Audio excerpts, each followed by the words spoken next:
dentro ainda do que você coloca,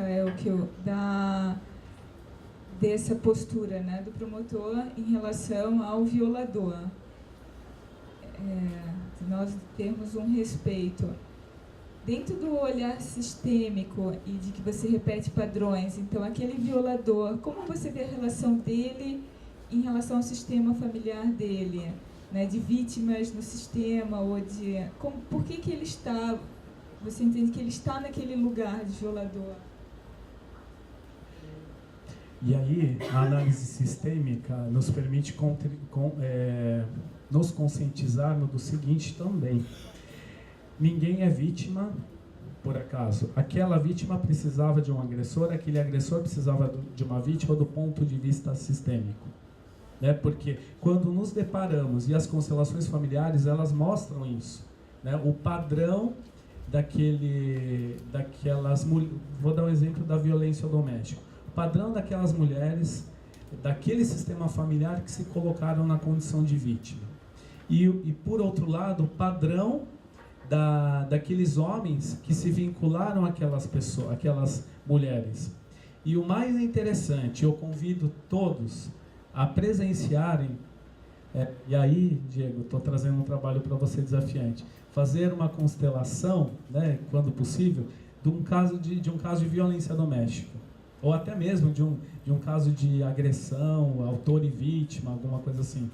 O interessante da constelação é que a vítima, quando ela é representada no campo, ela gruda no agressor. Não é o agressor que procura a vítima. É confortável para a vítima estar ao lado de um agressor. E é por isso que qual é a nossa ajuda que ajuda? Desempoderar ou empoderar essa vítima? Porque essa vítima, ela é como se fosse um imã, né, que atrai, ela se sente atraída a esse agressor. Esse é o perfil, esse é o diagnóstico dos casos, não vou generalizar, mas todos, pelo menos, que eu vi, a vítima, ela não se afasta do agressor. Na realidade, quando a vítima é colocada ali, representada no campo das constelações, ela é atraída, ela é como se ela estivesse sendo puxada para o agressor. Ela cola, muitas vezes ela cola, ela fica apoiada no agressor. Então, quando se faz o trabalho das constelações familiares, e nós temos alguns resultados muito satisfatórios de casos da Defensoria Pública, que lidam ali com a violência doméstica, a ausência, o baixo índice de reincidência, e que talvez não seria alcançado, não fosse alcançado, não fosse essa possibilidade de análise diferenciada. Coisas que muitas vezes só com a razão nós não conseguimos justificativa, tal como a dependência química, né? Porque os dependentes químicos têm uma dificuldade de se desprenderem, né, do vício, da droga. E aí eu não sei se aqui os senhores já tiveram conhecimento. Existe um estudo do Ministério Público do Estado de São Paulo, um promotor da infância e juventude, que fez um levantamento do perfil, né, biográfico, do histórico familiar dos menores em conflito com a lei. 2 em cada 3 menores infratores não tiveram a presença do pai. E aí que, mais uma vez, o conteúdo sistêmico ajuda, e muito, né, nessa questão da estrutura familiar. Questão de guarda compartilhada lá nos processos, e aí que entra a minha atuação sistêmica. Eu atuo com 3 varas civis e família. E meus pareceres mudaram. Depois do sistêmico, desse conteúdo sistêmico, mudaram em torno da questão da guarda compartilhada. Por quê? Sistemicamente, Elkio, sou 50% o meu pai, 50% a minha mãe. Sem o meu pai, minha mãe não teria sido a minha mãe. E eu não teria sido o Elkio. Sem a minha mãe, meu pai não teria sido o pai do Elkio e eu seria Elkio. Então, importância, 50% pai, 50% mãe. E os casos de alienação parental, o que acontece? E na promotoria de saúde, nos meus casos, eu estou fazendo um levantamento junto com o CAPS-AD e a Faculdade de Enfermagem de Itajubá. Nós estamos compilando dados sobre os usuários do serviço do SUS lá da questão de dependência química. Mas esse índice de quase 90%, de 2 a cada 3 pacientes do CAPS-AD, também tem essa mesma questão, ausência ou fragilidade do vínculo com o pai. Impressionante isso.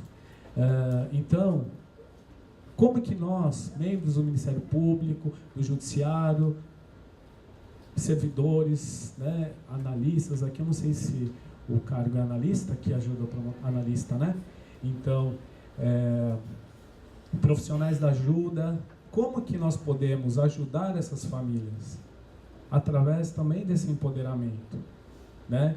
Que começa com pai e mãe ali, os pais e mães que chegam ali no Ministério Público, e isso é uma cadeia que, por exemplo, olha que interessante, recentemente eu atendi uma senhora que procurou a promotoria de saúde para se alisar por conta da necessidade de um medicamento chamado cetralina, salvo engano, porque tem o Ritalina e tem as doses, né, do Ritalina, só que as doses, o filho dela já tinha passado por todas essas doses e ainda assim não estava adiantando, então ela precisava do cetralina que o município de Itajubá não tinha.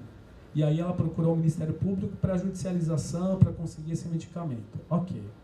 E aí, sistemicamente, olha que interessante, sistemicamente, a hiperatividade, hiperatividade, déficit de atenção, esses transtornos dessa natureza revelam algum problema ali entre pais, que a criança ela se torna agitada por conta da necessidade de, olha, que é uma fala sistêmica, né? Quando nós identificamos que existe uma violação dessa ordem, por exemplo, quando o filho é filho, ele quer cuidar dos pais, existe uma inversão dessa hierarquia, né, entre pais e mãe, e pais e filhos. E aí quando o filho, e é óbvio que é inconscientemente, esse filho quer cuidar dos pais, aí ele não está disponível para prestar atenção no que ele tem que prestar atenção. Então existe esse estudo sistêmico identificando que os casos de déficit de atenção, justamente, os casos de déficit de atenção têm um conteúdo forte, sistêmico também, que precisa ser visto. E aí, ok, vamos judicializar. Só que numa conversa ali com essa mãe, eu perguntei assim, olha, nenhuma dessas doses resolveu, como que é? Alô? A senhora que sempre me procura aqui, e o pai? Ela falou assim, pai? Não existe pai, meu filho não tem pai, meu filho, eu sou a supermãe, eu sou a pai, né? Eu sou mãe e pai ao mesmo tempo, o pai do meu filho é isso, é aquilo, né? Não ajuda em nada, e aí aquela história que nós conhecemos. E aí eu perguntei para ela assim, uau, então deve ser pesado, né, para a senhora? É pesado demais, né? Daqui a pouco a senhora vai adoecer, hein? Eu falei assim, eu já estou doente, eu estou com depressão, eu tenho síndrome do pânico, E aí eu falei assim, nossa, e daqui a pouco seu filho vai querer cuidar da senhora, né? Porque a senhora está tão doente, tão atarefada. Aí a mulher caiu aos prantos lá, porque ela falou assim, o senhor não sabe. Ele fala, mamãe, hoje eu que vou fazer a janta para você. E o menino tem 5 anos. Então, assim, de novo, uau, esse conteúdo sistêmico pode trazer um equilíbrio, pode restabelecer o equilíbrio, né, nessas relações familiares. E isso gera demanda para o Estado. Uma falta de um desequilíbrio familiar gera demanda para o Ministério Público, para o Judiciário e para o Estado, que vai ter que bancar esse medicamento. Então, o conteúdo sistêmico está em todos os lugares, está em tudo, né? E hoje eu vejo como um grande avanço para o direito, né? Que bom que as instituições, que bom que os operadores estão começando a despertar interesse, olha daqui, olha dali, e ok, né? É uma possibilidade, não é a única, certamente, não é a única, mas pode auxiliar, pode nos auxiliar, pode trazer aquilo do que de melhor o Ministério Público pode fazer pela sociedade, que é o empoderamento. E aqui tem um gráfico aqui, esse gráfico aqui nem eu sabia, porque com 3 varas cíveis de família, com a Promotoria de Defesa da Saúde, dos idosos, deficientes e tantas outras, né, atribuições, e fora direito sistêmico que a gente tem que estudar, tem que trabalhar também, tem que fazer tudo junto, tudo, né, conciliar tudo isso. E aí eu fui descobrir isso daqui por meio do trabalho da estagiária, que foi estagiária lá do Ministério Público, que ela fez o levantamento através do nosso sistema de registro único, SRU, e ela apurou o nosso índice ali de... Deixa eu ver, eu acho que não saiu aqui o período. Acho que foi o período de 2014 a 2016, o índice de 70,60% de resolutividade. E esse índice, com certeza, repercute na demanda judicial, né? Esse índice é um índice que representa o que deixou de ser judicializado, simplesmente por uma atuação sistêmica, humilde, porque eu não tive o interesse, não tive interesse, eu não tive tempo, mas eu não quis me prender a números, porque além de números, mais que números, para mim, o que é mais importante é o que eu posso fazer ali efetivamente, porque ou eu estaria preso a números ou estaria trabalhando. E isso só foi possível chegar a esse índice por conta da necessidade da estagiária ter que apresentar gráficos, né? E esse é só um dos gráficos do índice de resolutividade da primeira Promotoria de Justiça de Itajubá. E esse trabalho é um trabalho humilde, silencioso, e é por isso que me espanta eu estar aqui hoje, no estado de Pernambuco, e que, independentemente de ter o reconhecimento, e felizmente, recentemente eu tive esse reconhecimento da Corregedoria Geral do Ministério Público, que em correição ordinária teve acesso aos índices da primeira promotoria, e elogiou, além de elogiar, atribuiu a nota acima da nota máxima, constou ali do relatório que os trabalhos da primeira Promotoria de Justiça de Itajubá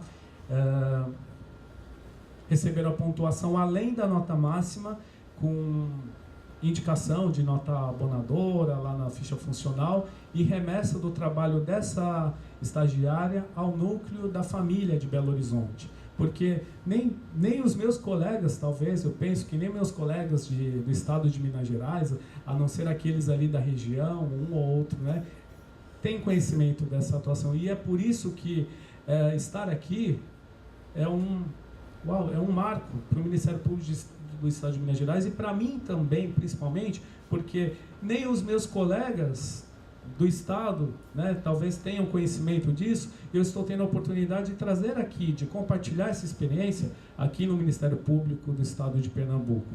Então é muito gratificante nesse sentido. Independentemente da corregedoria ter constatado esse trabalho, porque eu também não apresentei, olha, corregedoria, está assim, assim, assim, não.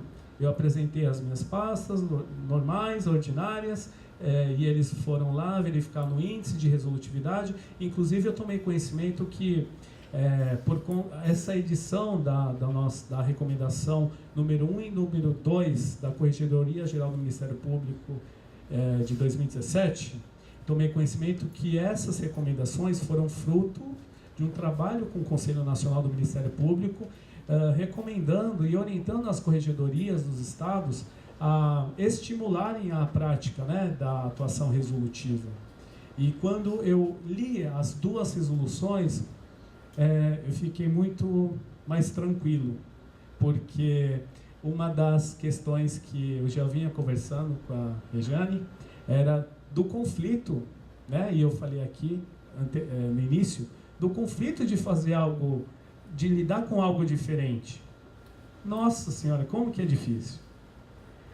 Né? É uma sensação de...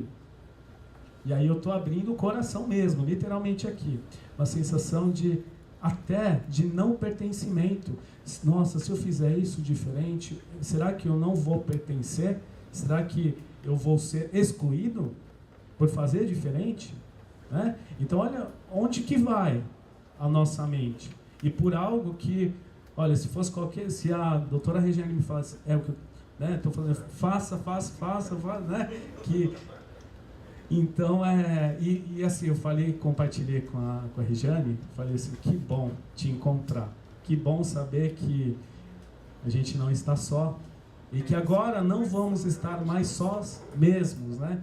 E que a cada momento que eu encontro colegas do direito sistêmico e que vêm com notícias, olha, lá no Mato Grosso tem um projeto assim, assim, assim.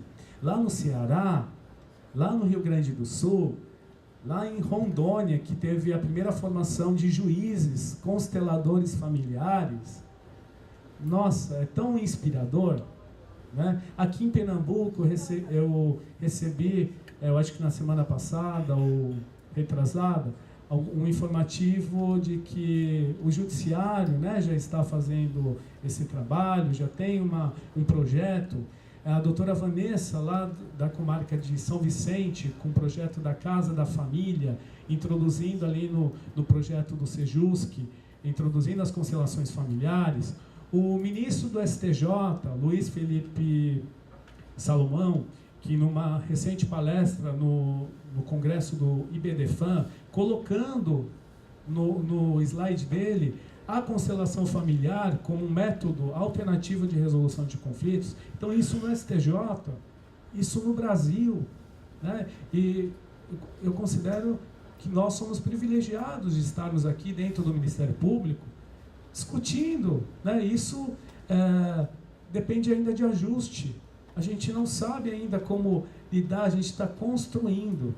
Né? E tudo que é novo a gente vai ter dificuldade ainda para encontrar qual que é a melhor forma. Eu não tenho a melhor forma. Eu estou ainda construindo algo que eu acredito que possa ser uma boa forma. Então aqui eu venho trazer humildemente, né, essa experiência, e longe de ser a melhor, porque está em construção, e eu vim aqui para a gente discutir, compartilhar isso, né, e ver como que a gente pode fazer isso no âmbito do Ministério Público. Porque a defesa das nossas prerrogativas institucionais dependem também das boas práticas dentro do Ministério Público. Então, a sociedade precisa saber o que o Ministério Público está fazendo de bom.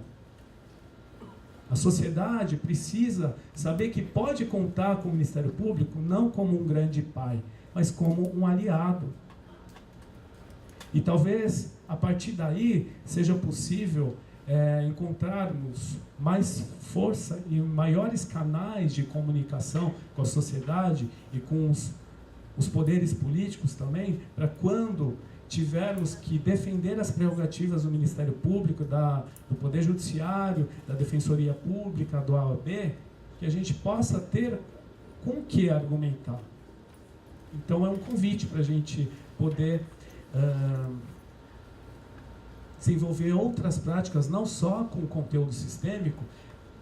E uma outra, eu até coloquei aqui, uma outra prática que eu acho interessantíssima, que eu estou também estudando, é a comunicação não violenta. Não sei se já tiveram acesso, teve acesso à comunicação não violenta, Marshall Rosenberg, tá. Que aqui no Brasil tem um movimento muito bonito com Dominique Barter, né? No Rio de Janeiro, que já negociou, que junto ao Tribunal de Justiça já fez trabalhos incríveis ali nas unidades, né, naqueles complexos, né, do Rio de Janeiro, e um trabalho de círculos restaurativos muito importante, trabalhos em escolas, difundindo círculos restaurativos em escolas. Marshall Rosenberg fez mediação em programas de paz na Ruanda, Burundi, Nigéria, Malásia, Indonésia, Sri Lanka, Oriente Médio, conflitos civis, né, conflitos armados ali. Dominique Barter, que é um inglês, que é mediação de conflitos no Brasil em presídios. A última grande rebelião que envolveu o PCC, e o Dominique Barter, ele faz questão ele fala assim, quem sou eu, né, porque na última hora ninguém conseguia resolver, né? Ele foi acionado, ele recebeu uma ligação na casa dele, olha, precisamos de vocês. Ué, mas quem é que está me ligando? Ele falou assim, eu não tenho nem informação superior, e o Estado, né, o Estado está solicitando a minha intervenção.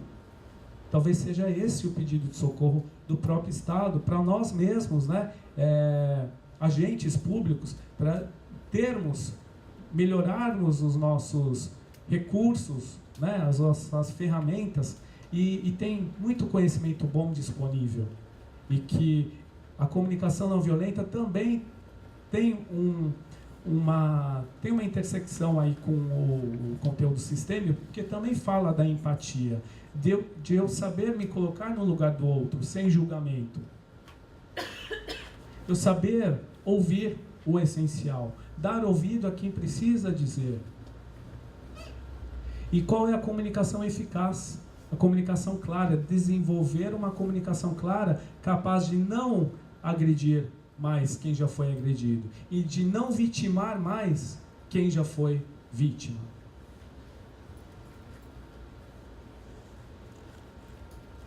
E aqui tem algumas fotos aqui da nossa... Tá escuro, não está muito legal, preciso melhorar a qualidade aqui, mas aqui é um evento que foi feito num abrigo de moradores de rua, com as constelações familiares. E foi interessante que na semana passada eu me propus, eu disse aqui, de fazer um levantamento com os usuários do CAPS AD de Itajubá, Ministério Público, Faculdade de Enfermagem e o CAPS AD, para fazer um levantamento desse perfil dos usuários, né, dos adictos. E a proposta foi um evento assim. Nós convidamos inicialmente 100 pessoas que frequentam o CAPS AD, mas com uma nova proposta. Porque eu já ouvi muitos adictos que não encontram estímulo de voltar ao CAPS AD ao argumento de que, olha, eu sei que eu preciso, é importante para mim, mas eu sei que a droga não faz bem para mim. Eu sei, talvez melhor do que aqueles técnicos, os princípios ativos e o que cada uma daquelas drogas causam em mim. Eu sei, mas eu não consigo me livrar disso. E aí, com essa proposta sistêmica, eu fiz um convite ao CAPS e à faculdade para a gente fazer um evento. E nesse evento a minha proposta era fazer algo diferente. Hoje, eu disse naquele encontro, hoje nós queremos aprender com vocês. Porque a experiência tem mostrado que a nossa ajuda não está ajudando. Não está ajudando. E a gente queria entender o que precisa, o que falta, com perguntas sistêmicas. O que falta ser visto? O que falta ser incluído? Quem precisa ter um lugar reconhecido? Qual é a ajuda que ajuda? E aí, cada um que dava a palavra sentava aqui do meu lado e eu conversava aqui. E um desses que chegaram nessa cadeira, ele falou assim: não, eu não queria, eu só queria compartilhar, eu queria dar um depoimento. O senhor esteve lá no CAPS, não, no CMTA, que esse aqui é um Centro Municipal de Triagem e Acolhimento para moradores de rua. E nós estivemos lá, primeira promotoria, e houve um evento ali de constelação familiar só para eles. E um daqueles que se submeteram à constelação familiar sentou aqui e falou assim: é um depoimento. O senhor esteve lá há 3 meses. E lembra que eu não conseguia sair do lugar? Ele falou para mim. E a constelação mostrou a dificuldade dele de sair do lugar e ir para a vida. Ele não tinha forças para ir para a vida. E ao término da constelação familiar, ele conseguiu dar um passo. Mas durante toda a constelação, os pés dele, as pernas, não se moviam. Ele não conseguia dar um passo em direção à vida. E aí a constelação terminou daquele jeito, porque a gente respeita. Constelação não tem que ter final feliz. Amanhã, Diego vai ter essa oportunidade de compartilhar na prática, né, a constelação familiar. E aí esse rapaz, ele disse: o senhor lembra que eu não conseguia sair do lugar? Pois é, eu consegui. Agora eu já estou de volta à minha família. Junto com a minha família, com as minhas filhas e com a minha esposa. Então, isso é muito inspirador. E sem a pretensão também de salvar o mundo, né? A gente também, com o livro do Bert Hellinger, chamado As Ordens da Ajuda, nos ensina a encontrar qual que é o ponto saudável. Porque se eu ultrapassar os meus limites da ajuda, eu vou adoecer.